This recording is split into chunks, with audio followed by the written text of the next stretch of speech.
Welcome to the show, everybody. This right here is the Farsi Show presented by MyBookie, mybookie.ag, and it's wonderful. There we go. Wonderful to have you along for the ride. So let me address Friday before I get into the Phillies and Mets, which was awesome. Let me get into Friday. So Thursday, we get hit by the storm pretty bad. Everything was fine, nothing like that. Some big branches down in my big old trees that probably need to be taken down. Branches down around the area, whatever. But we lost literally the Marlins game. What it was Friday night? Yeah. Thursday night. Yeah. Thursday night, Marlins game. I lose the Phillies game. I lose cable. I lose internet. I have to get on the 5G network and watch the Phillies game, which is what I'm doing. And I'm hoping that in a series like this, a game like this, I can do the show, the postcast, that is. It comes on just as Kyle Schwarber is about to hit that home run in the 8th inning against the Marlins. So I'm like, all right, great. Comes back. I do the postcast that night. I get done the postcast. I lose power, and then I lose the internet again. And it comes back, so I'm able to do all the post-production stuff. And I'm like, okay, well, at least I'll be set for tomorrow morning, Friday morning, to do the Farsi Show. And I wake up, get everything ready, and I go to do the show, and there's no internet. I go up, I check the router, and it's flashing, and it didn't come back until 9:30, which is when Keith Pompey and I did Locked On 76ers on Friday. So it came back for that at least. So I apologize that I wasn't able to do the show Friday. But I do appreciate you guys joining me here for this show this morning to talk about the Philadelphia Phillies. I said going into this series that my mindset wasn't really going to be greatly affected, even if the Phillies had a positive outcome from this series. It was probably going to do more harm than good. The potential was there to do more harm than good. If the Phillies would have lost this series 2-1, or if the Phillies would have gotten swept, well, then yes, my Phillies fan psyche would have just probably been obliterated in that moment. However, they've won 2 of 3 against the Mets. So what does this do for my overall Phillies fan psyche? And I also want to know what this does for you. We all still have trust issues when it comes to this Phillies team. One series against the Mets in which they win, and both games they win in the series, they win in dominant fashion. And yes, the game they lost in the series, they lost in horrible fashion. But all this does is help keep my head above water as a Phillies fan. That everything else would have felt like we were drowning, everything, but they didn't. They won, so I feel pretty damn good about it. It doesn't make me go from this team is a playoff team to this team is a World Series caliber team. It doesn't make me feel like that at all. In my opinion, they proved that they have stayed on course, or that they have found a way to stay on course. That's what it does to me. It makes me feel like, yes, they definitely have a wild card. They absolutely are real deal contenders for the NL East. That's what it does. It has made me move from wild card team to real deal contenders for the NL East. The Mets are not in a huge class above them in the division. They are right there with the New York Mets. That's what this series does for me.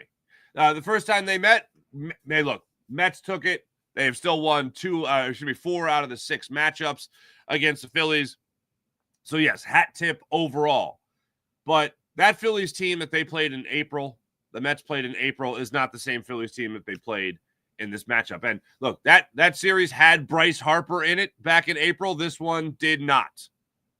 That one had the Phillies bats completely flustered. This one did not. The Phillies bats were on top of their game, scoring 17 runs in their 2 wins. Yesterday, in a decisive Game 3, and this is the biggest part about it, if the Phillies won the first 2 games of this series and then lost the third one, all right, at least we take 2 out of 3. But the fact that there was a rubber match in this game that would swing the victor of the series in either direction, and the Phillies bats were the ones to step up, that makes me feel fantastic. And that was going against a legit pitcher there in David Peterson, a guy that gave the Phillies problems before. Phillies were able to rack up hits against him in their last meeting, 8 hits in 5 2/3, 6 innings, whatever it was, and they couldn't get anybody home pretty much.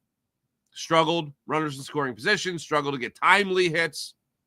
This time around, that was not an issue, especially in another big fourth inning for the Phillies where they get 5 runs in the fourth inning against David Peterson of the Mets. So the fact that there was a back against the wall situation where you either win this game or you don't to win the series, and the Phillies stepped up, and especially the bats. Because look, Jesus Luzardo, little concerned, obviously, over his last couple of starts. He had one really good start in his last 3. He goes out there against the Marlins and unfortunately did not have his best stuff, got through 5 innings, and then they asked him to go 6, and that didn't work out. Back-to-back walks to start that inning off. I wanted to see how he would come out in this game. He obviously passed the test with flying colors yesterday, 6 2/3, scoreless innings of baseball. But ultimately, what gives me trust issues about this team is the offense.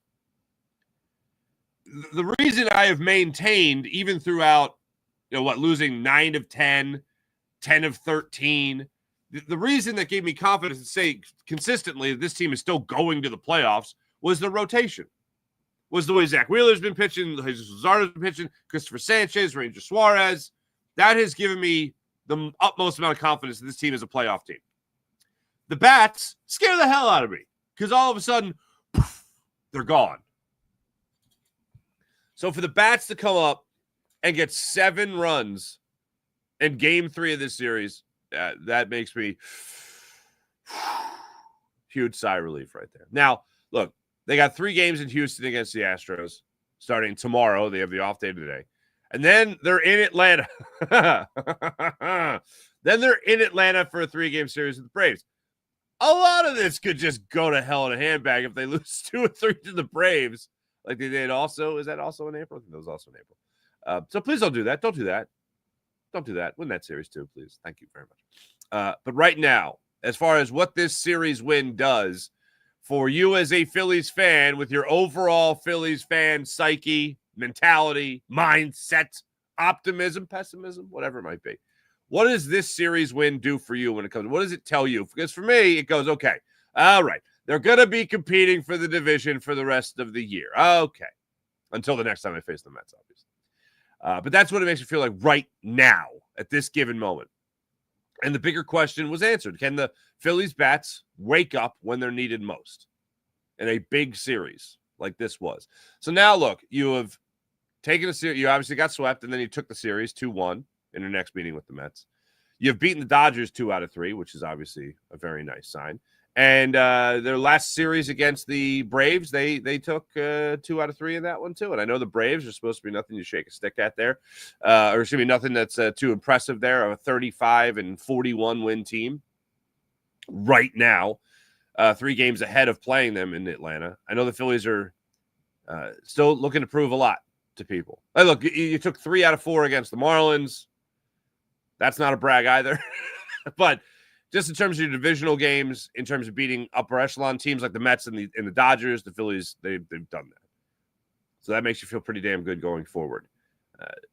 Still, a big test is going to be the end of the unofficial first half of the season, the pre-All-Star break portion of the season. Yes, you got the Braves coming up. But then you're also going to be ending on a West Coast road trip, 6 games on the West Coast, with 3 against the Giants and then 3 against the Padres. So, yes, bigger tests still on the horizon there for the Phillies. But as of right now, coming out of this series win over the Mets, I feel like it's a huge monkey off the Phillies' backs. And to go to the offense, Kyle Schwarber hitting well in the series. Otto Kemp came up with an RBI base knock off the mitt of Francisco Lindor to help really get things going there in that big 4th inning. Trey Turner came back to hit in this series. He got a couple of games, 2-3 games where it wasn't finding the stroke, but that's going to happen. It's 2 or 3. That's not a huge slump by any means. We've seen worse, certainly. But all in all, the timely hits were there, and when you needed a big hit, Edmundo Sosa yesterday stepped up in that 4th inning with a 3-run home run, and he has not been getting a lot of playing time at all. And he got an opportunity to get into the game, and it worked out rather well for him. Triple short of the cycle. I always feel like triple short of like a home run. Yeah, okay, fine. You come up, hit a home run, once swing in the bat. Triple, it's got to be so well placed that nobody, not breaking any news there. The hardest thing to get in that cycle. And triple short of the cycle is like saying It makes it sound like it's so much easier. Oh, just get a triple. Just get a triple. But absolutely loved following the series over the weekend. That was great. The Ace Bailey stuff, Keith and I have gotten into 1,000 times already. And here's where I'm at as of this Monday. And this is what we'll get into a little bit later on Locked On 76ers. I feel like he's playing a game. His agent is playing a game. I feel like his camp is playing a game right now. It's not the game I want a third overall pick to play, especially if he's projected, which I know a lot of people are not projecting him to go to the Sixers now. I still feel like he's the player with the biggest upside. And with every single draft, you hear about this upside. And you hear about guys like Trey Johnson or VJ Edgecombe in this situation. Even Cooper Flagg. And people talk about these players like, oh, the ceiling is high for this one, or it's a high floor and low ceiling for this one. Meaning they're going to go into the league and they're going to leave the league around the same talent level. That's what to expect from these players. But when you're talking about 18, 19, 20-year-old kids, young men, if you will, when you're talking about players like that, I feel like it's a really big leap to say, oh, well, if they're coming into the league this good, they're not going to get much better. How do you know that, right? So I don't like throwing that term around loosely. And I just wanted to explain on the show today that when I say a high ceiling, I understand that when you look at the younger guy, all these young guys in the draft, saying that a particular player has a higher ceiling than another is trying to look into a crystal ball. And oftentimes you're wrong on that crystal ball. Oftentimes the NBA analysts, the experts, the former players, they're wrong in that regard because you really can't measure the mental makeup of a player and how good they really want to be. So VJ Edgecombe, yeah, he might be better than Ace Bailey, and Trey Johnson might be better than Ace Bailey. When I say better, I mean overall will have a better NBA career. He might be more ready to be the guy right now. Trey Johnson, VJ Edgecombe, obviously Cooper Flagg, guys like that. But I look at Ace Bailey and I see the size. I see the ability to create your own shot. And I see the versatility in an offensive game. And also the willingness to be the guy to score the basketball. These are all things that you could say about just about anybody that's projected to go top 5, even top 7. But Ace Bailey, to me, when I use the term highest ceiling, I absolutely look at a guy that has the highest ceiling. I explain all it to you. I explain all of that to you to let you know I know the weight of the prediction. And I don't see the 76ers passing up on that opportunity. Unfortunately, the game must be played off the court nowadays more than ever, and I don't like it. I hate that he canceled, or I hate that he scheduled the workout under the circumstances of VJ Edgecombe getting praised. This is how it looks. This is the optics of it. And then canceled it, a week later. That's a terrible look. Terrible look. Keith Pompey reported on Inquirer.com and 76ers, Locked On 76ers, that the issue was, as far as the reason canceling the workout for the Sixers, the reason was because the Sixers would not guarantee that Ace Bailey would be taken at number 3 by the Sixers. You want us to work out for you? Give us a guarantee that you're going to take him at number 3. And credit to Daryl Morey and the 76ers on this. I think we can all agree on this. No, that's what the workout is for. It was pretty much the response. Like, you want us to guarantee that we're going to take you? And that's the only way we're going to get a workout? No. Now, whether that's the Sixers immediately just going, yeah, forget it. Okay, we're done with this guy. All right, VJ Edgecombe came in here and just blew us away. If that's the case, then we'll find out this week. But I don't think that's the case.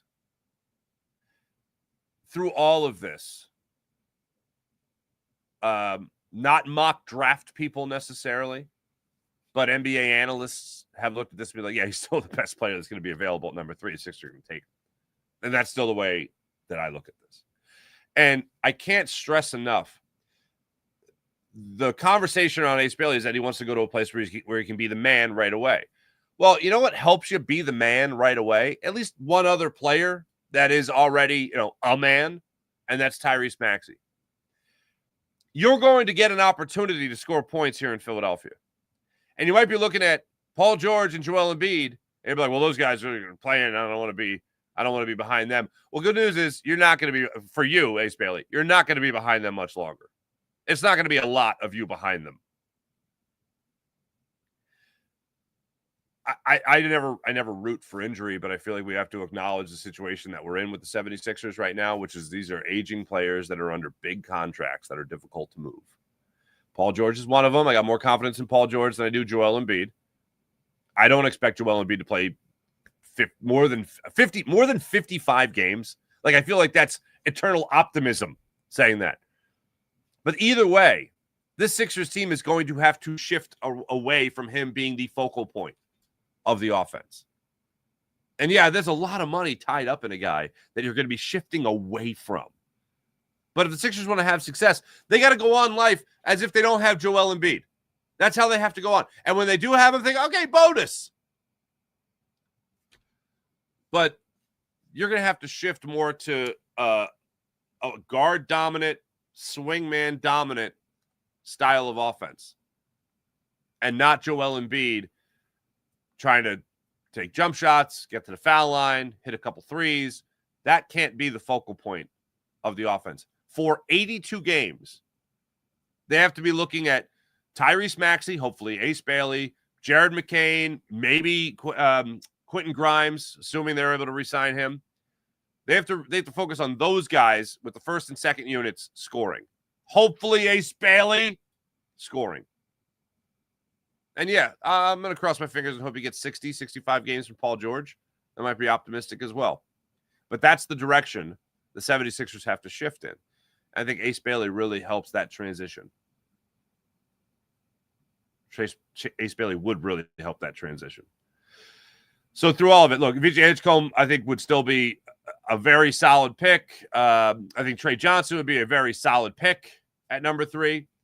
The ideal scenario, I think, for a lot of people, myself included, would be, number 1, Ace Bailey. Number 2, I wouldn't mind if the Sixers, if Ace Bailey, his stock has really fallen, then I wouldn't mind at all a trade back situation for the Sixers.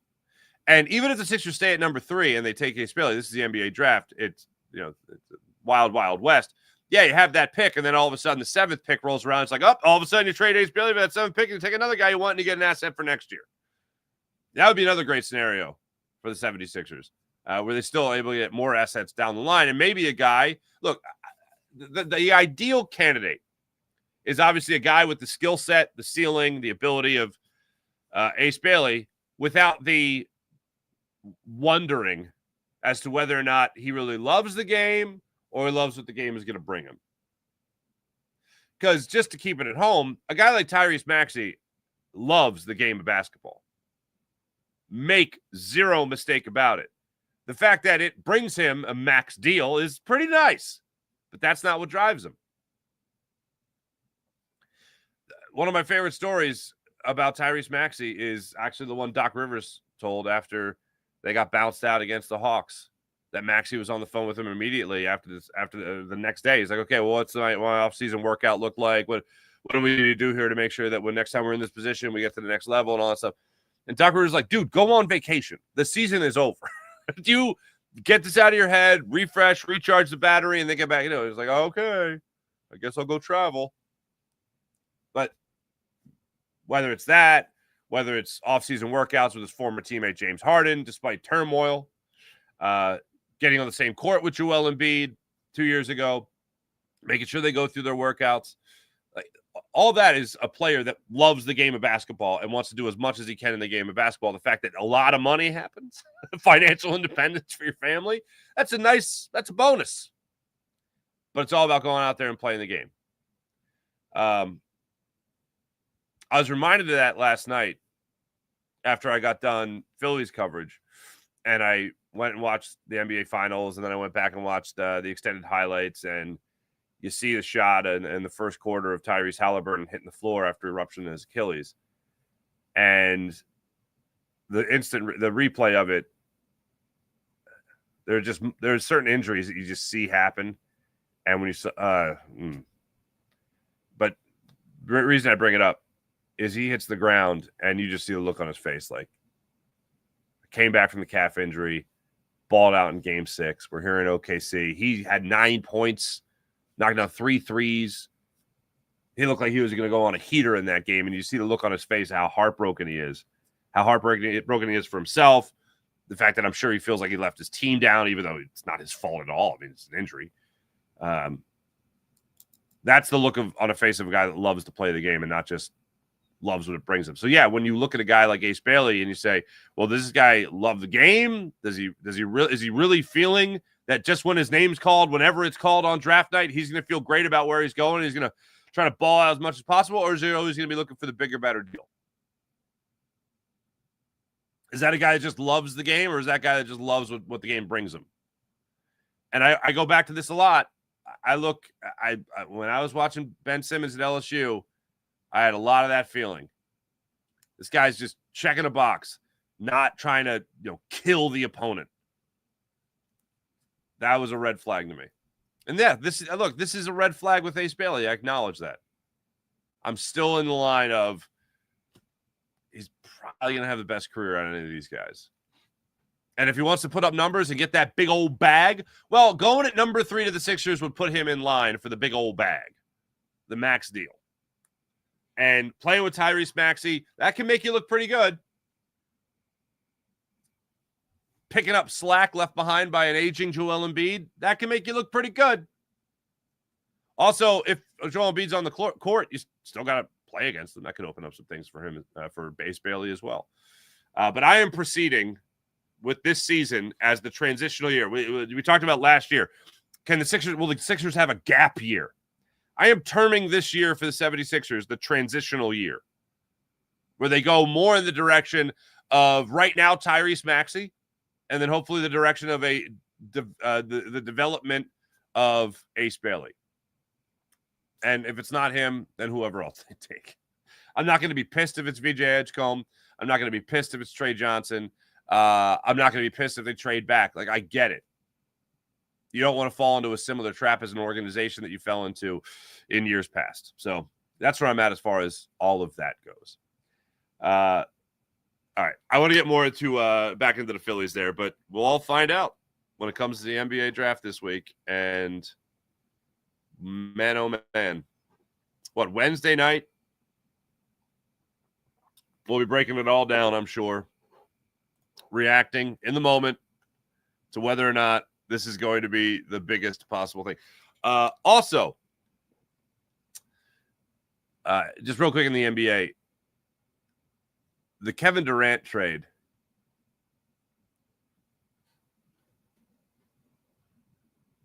I'm not even mad. I mean, I don't really have. I'm just glad. I'm glad the Sixers weren't involved in it, to be honest with you. So he's going to go play for the Houston Rockets. Ime Udoka just got his extension. Hell of a team, young team. Great year last year.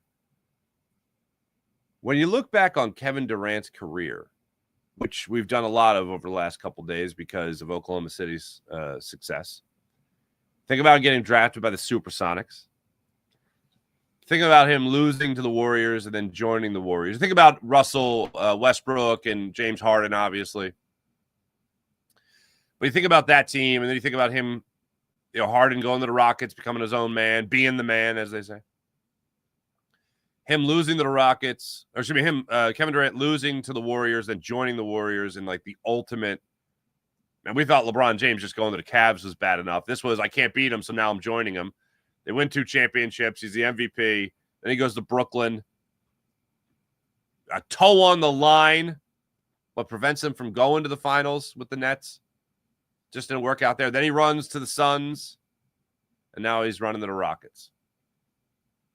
The guy has had one of the greatest careers ever in the NBA. one of the greatest careers as a basketball player. I mean, gold medals, NBA titles, scoring titles, all that stuff. He's done everything. The idea of him just leaving when the getting gets bad is part of his legacy. And I really try to think about it. Now get ready to laugh. I try to put myself in Kevin Durant's shoes. And part of me in this day and age, part of me gets it. Like if you're a player of his skill set and his talent, you want to go to a place where you know you're going to have a chance to win. You don't want to rely on the skills of a general manager to put talent on the team worthy of you. And that might sound cocky and arrogant as a way to think of it, but that's exactly what it is. And that's what makes a lot of these athletes as great as they are. You know, their ability to understand what's around them and go, yeah, these guys aren't going to do it. The old Kobe Bryant line of like, why should I trust you? You're barely in the gym, you know, that kind of thing.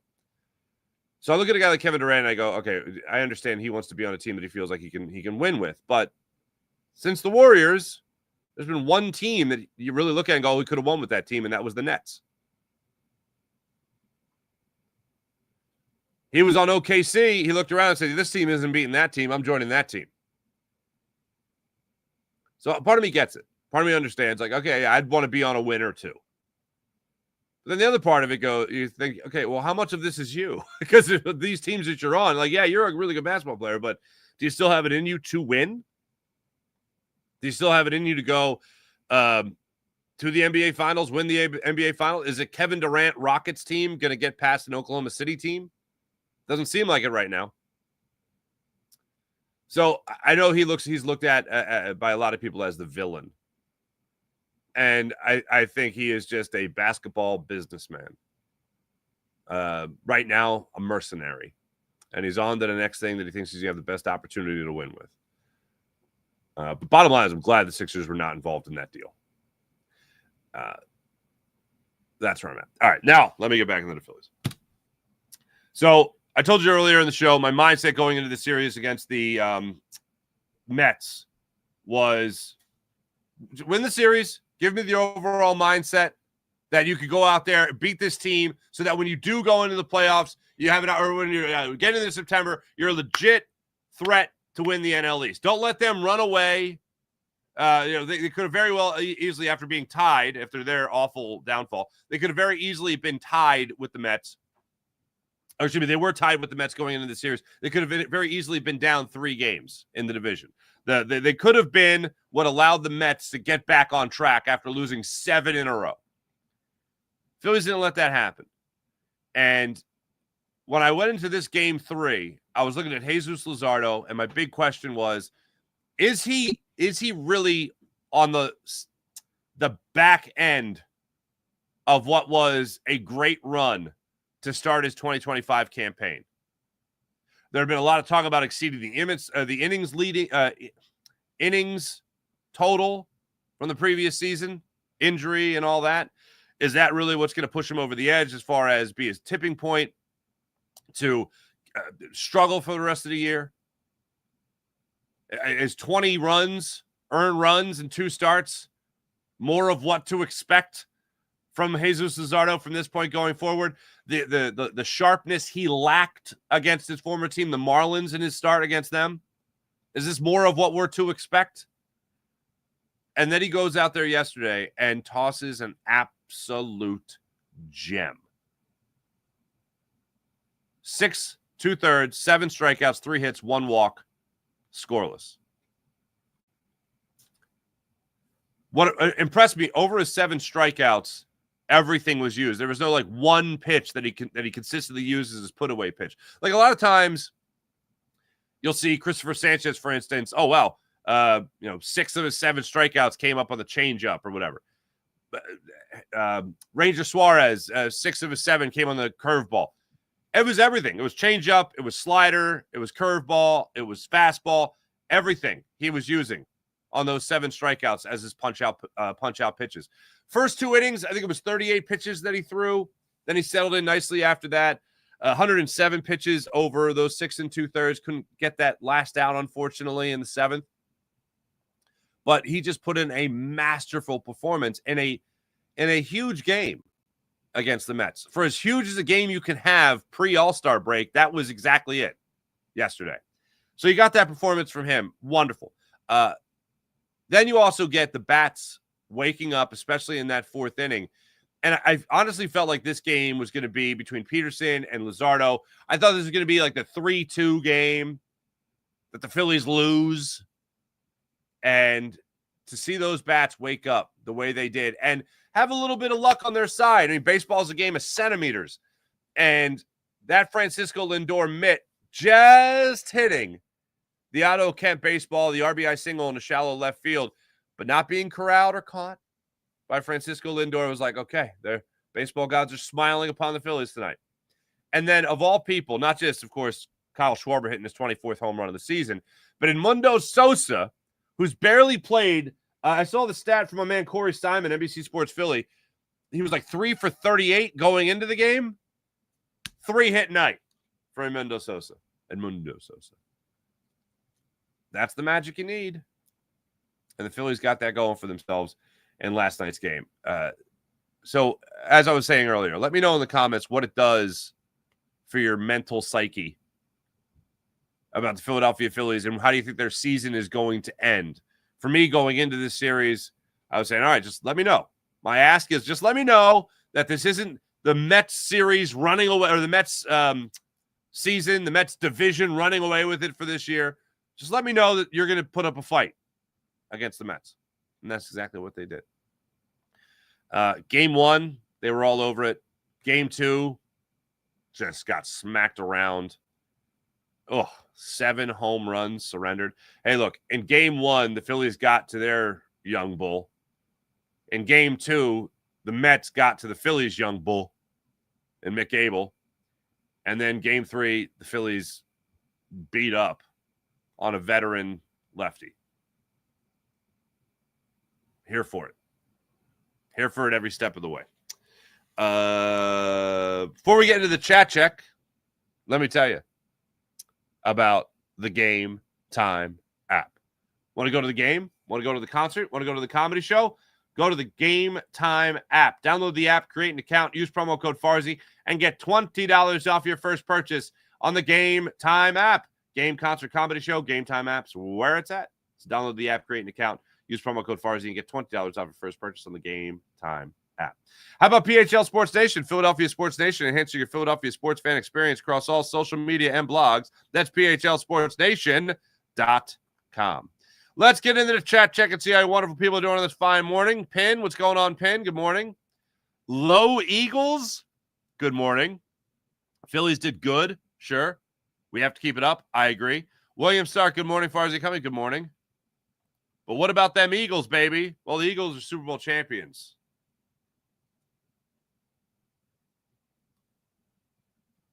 I feel pretty good about the Eagles. We're including today 1 month. No, 29 days. 29 days from training camp. Sean Gillespie, what's going on? Farzy, who's the next Eagle signing? Justin Simmons. That's who's going to sign next with the Eagles to be safety. That's going to be their next signing.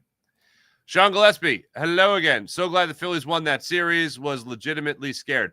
I don't fault you for being scared. It's a scary place to be a Phillies fan. I went back because I always bring it up. And every once in a while, I like to refresh my memory. I like to sharpen my memory.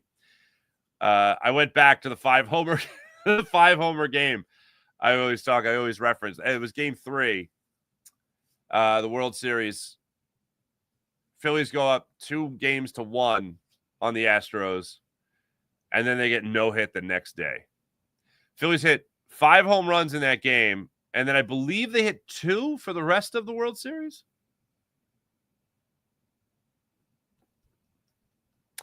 Yep. Trust issues with the Phils. Also, Nick Castellanos had a hell of a series. That play Saturday night, though, off the bat of Lindor, where Castellanos is going into the corner. I thought originally, and that was really the turning point of the game. That's when everything shifted to the Mets, and they really, despite the fact that I think even at that point they already had 5 home runs, it was still a 1-run ball game, I believe it was. Castellanos goes into the corner. I thought originally he ran under the ball, and the ball bounced behind him in fair territory, and then off the wall and back into back towards the infield. But what happened was he ran under the ball as it flew over his head and hit the top of the wall. So there's no way he was going to catch it. And with 2 outs in the situation, I think 2 runs score either way. But watching that whole thing unfold, I was in full rage mode before I saw the replay and went, oh, okay, he wasn't going to catch it either. And with 2 outs, he's probably still not. If he plays it perfectly, maybe he's saving a run. But 2 runs scored on it. But it was full-blown rage mode there for a moment. But that was a scary. I was like, oh, this is where everything swings back to the Mets, and they lose the series. Jeremy Von Skyver, what's up, buddy? Good morning. What a great weekend. It was a great weekend. Buddy Christ, what's up, Buddy Christ? Good morning, beautiful people. Stay cool this weekend. Yeah, this week, excuse me. This week is going to be a scorcher. Well, let me just break it down for what all the people are going to tell you, okay? Drink plenty of fluids, okay? Don't leave any living thing in a car. Do not do that. Windows down. All that. Air conditioning running, maybe. I don't know. That thing. Do that. That's the way you got to look at it. Buddy Christ, great series win against something about Buddy Christ saying bum-ass Mets. Yeah. William Stark, Schwarber rounding third base and scoring in the 7th still reminds me of a fast Fred Flintstone. Comparisons for Kyle Schwarber. Fred Flintstone. Ted, the teddy bear from the movie Ted, running. And in my mind, I think he reminds me a lot of Darren Sproles running. Darren Sproles and Kyle Schwarber, when they run, this is what I hear in my head. Oompa, loompa, doopity doo. That's what I hear. The mother and the father. That's what I hear. That's what I'm also an idiot, so maybe I'm just the only person. Sean Gillespie, Yabba Dabba too. There you go. April. Morning, April. April, great game last night. Anyone else think Bohm was really happy that his interview in the inning was really quick? Yes. I was. Yes.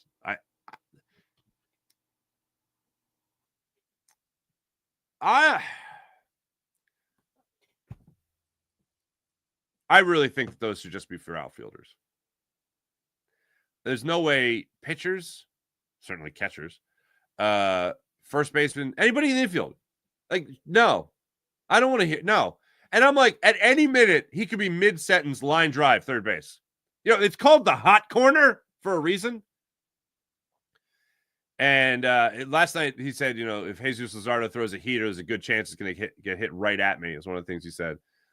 They talked about, being roommates with Brandon Marsh. I thought it was really interesting when they asked Alec Boehm if Brandon Marsh had ever considered shaving his beard. He goes, what's more likely, him to shave his beard or you to shave your head? And he goes, I'll tell you what, an 0 for 20 will do it to you where you're really considering all options. So back in April, when he was really struggling, he said that he considered buzzing his head. And, I thought about it. Oh, how do I not even mention this? Oh, because it was Friday's game. That's why I didn't mention it. But how about this? The double slide by Castellanos and JT Realmuto Friday night, where they scored runs 0.3 seconds after one another, in succession. And I thought that was the no-look leap. That was the Phillies' no-look leap. That was their Saquon Barkley. And I'm like, let's look at the Phillies season here for a second. Did they have anyone buzz their head? Yes, they did. Just like Nick Sirianni. Bryce Harper. Have they ever stolen anything from a New York team? Oh, look who's pitching. Zach Wheeler. Have they had an iconic play? They just did with Cassie JT scoring. And I'm like, well, were they wearing an alternate uniform like Saquon was? Yes, they were. So pretty much what this means is they're going to win the World Series. Danny Prado, what's going on? Hello. Jason Alexander, what's going on? Hello. Jesus Luzardo was dominant last night. He absolutely was. Broken Bell Network. Scoozy. I think I do that every time I read your comment. I'm sorry. Maxey will be ruined in this city. What? It doesn't matter. Another AI.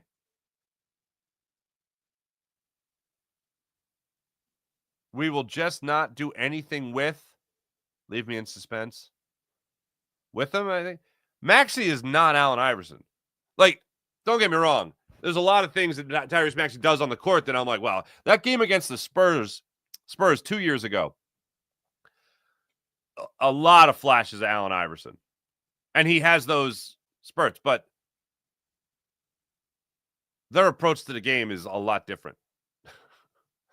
A lot different. Maxey, I have zero concern when it comes to just overall mentality and basketball, the main thing, no distractions and all that. That's very different than AI. AI, hold on. Let's just get this out of the way. AI, far better. But Maxey is as similar as he could be, and things we'll see him do on the court, as similar as it could be to Allen Iverson. His game is much different. And he's on a much different team. Durant traded to Houston. What the hell? Yeah, that happened. Durant is a crumb. Won't matter. I don't think he's winning anything in Houston, by the way. Ken Saw, what's going on? God bless you. Hey, God bless you as well. Number 4, watch out. No doubt Ace. No doubt get Ace. Trade him if he's a malcontent. The only thing there is that teams then know he's a malcontent and can fleece you. Durant should have never left the Warriors. Should have never left OKC. You know who's not saying that now, though? OKC. And shout out to my cousin Will, who I know I've mentioned on the show before. He was a diehard Supersonics fan. He grew up in Allentown, which I know people still look at as Sixers country, and I think it is. There's a lot of New York influence, unfortunately, though, in Allentown. But he was always a Supersonics fan. And it's interesting. I don't think it goes back to the days of us playing NBA Jam with Detlef Schrempf and Sean Kemp. He was a Supersonics fan before that. So I always found that really interesting. Gary Payton, obviously, the glove. But yeah, he followed the team from Seattle to OKC, and I gave him his flowers last night. I actually saw him yesterday, and I was just like, "Hey, good luck tonight, man. Just big night for you. Big night." He's like, "Yeah, I don't know what to do. I don't know what to do with myself. Game 7. Game 7."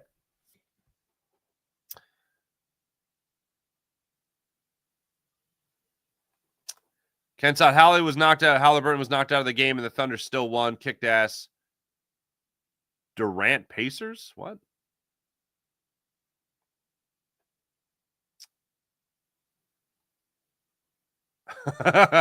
Philly Magic 365. Buddy Kennedy looks like he should be a lineman and not a first baseman. He does. He's what's it called? Stocky. He's stocky build.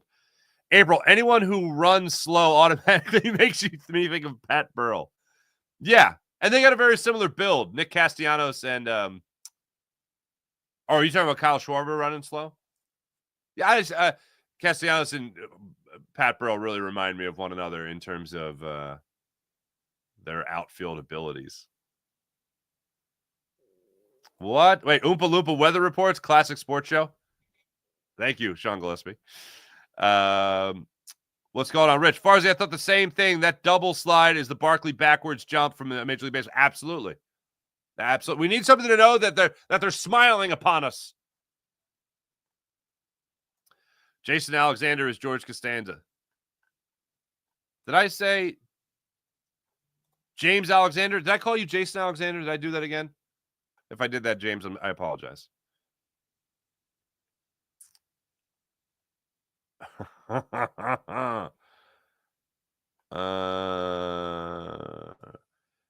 T-Bro, you know what Eagles' chance at Phillies games bring? A Lindor home run. T-Bro, I heard the same exact thing. I heard the Eagles chant Lindor home run. Let me tell you, I know I've said this before. I hate Eagles chants at Phillies home games. I hate Eagles chants in any other team's home games. I hate it. From a performance perspective, like, how would you like it if someone came into your work and started, cheering on the person that was doing a better job than you? Like, I get it. Now, I say home games. Now, there are exceptions. if we pass the trade deadline and Dave Dombrowski does nothing and the Phillies are getting the brakes beat off them, then hell yeah, you let an Eagles chant rip. Absolutely. But if you're beating the Mets 7-0, for instance, and you do an Eagles chant, that's dumb. I like Eagles chants on the road. You heard some Eagles chants in Miami. It's like, for me, it's like roll call. All right, let's see who's from Philly here. E-A-G-L, Eagles. Hey, here we go. Love that. Big Daddy Graham told me once that he was in Rome, Italy, and he did an Eagles chant in the Coliseum. And somebody else finished it. Somebody else said, Eagles. And he was like, no way. No way. I thought that was always a heartwarming story. But when the Phillies are winning at home and I hear an Eagles chant, I go, really? Really? Like, how would you be like, I'm sure they don't care. But in my mind, again, as a performance, as a guy who's a performer and someone who's thinking like this, like, I wouldn't want somebody coming here and doing chants of something else like that. Like, I thought you were here for me. I thought you were here for me. So, yes, I don't like it. Hardcore for all. Just being in the NBA is like winning the lottery, right? No, I repeat, no Eagles chants at Phillies home games, please and thank you. On the same page there, T-Bro. Didn't Kemp get a triple recently? I believe he did.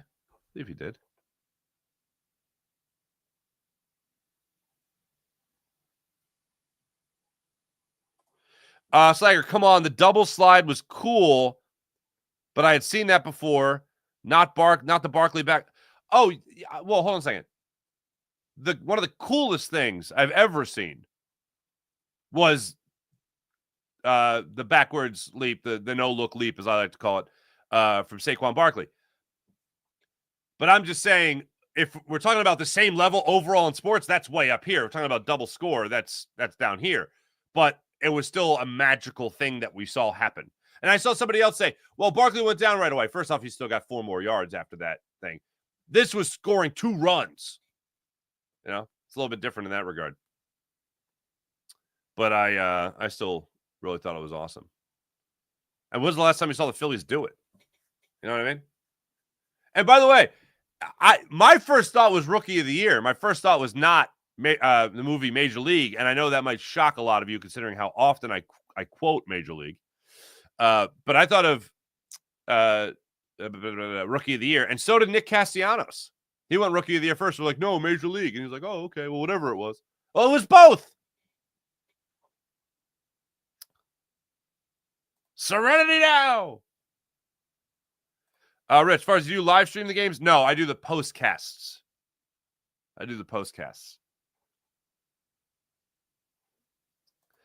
Hardcore for all, great Big Ten. Just, I mean, always on my mind. Love that man. I was actually in my garage looking for something the other day, and I don't even know I kept this, but it was a card from Big Daddy Graham, and I stumbled upon it. It was like I don't know if it was a Christmas card or what. Yeah, I stumbled upon a card. And I just started laughing, and of course I read it in his voice. Rich, I'd be happy to. 8 o'clock. I'm pretty busy though. 8 like 8 to 8:30, 8:45. I'm in full blown dad mode. My wife and I are getting the kids ready and all that stuff for their day. So there you go. T-Bro, this is as fast as I go.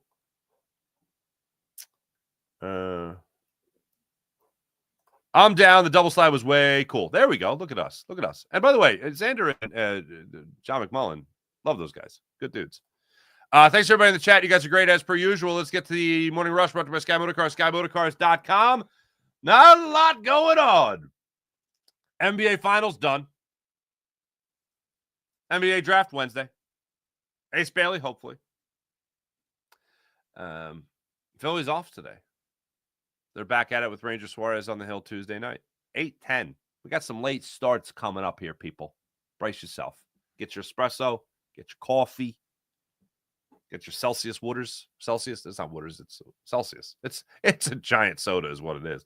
All natural B12. It's a lot going on there. So yeah, it's gonna be a hell of a week. Drink plenty of fluids. Yep, all that and more. I'll be back with you guys with Keith Pompey later today with your Locked On 76ers conversation.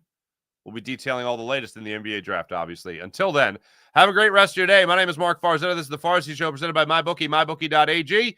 Back with you guys tomorrow for the Farzy Show. See you guys then. Bye.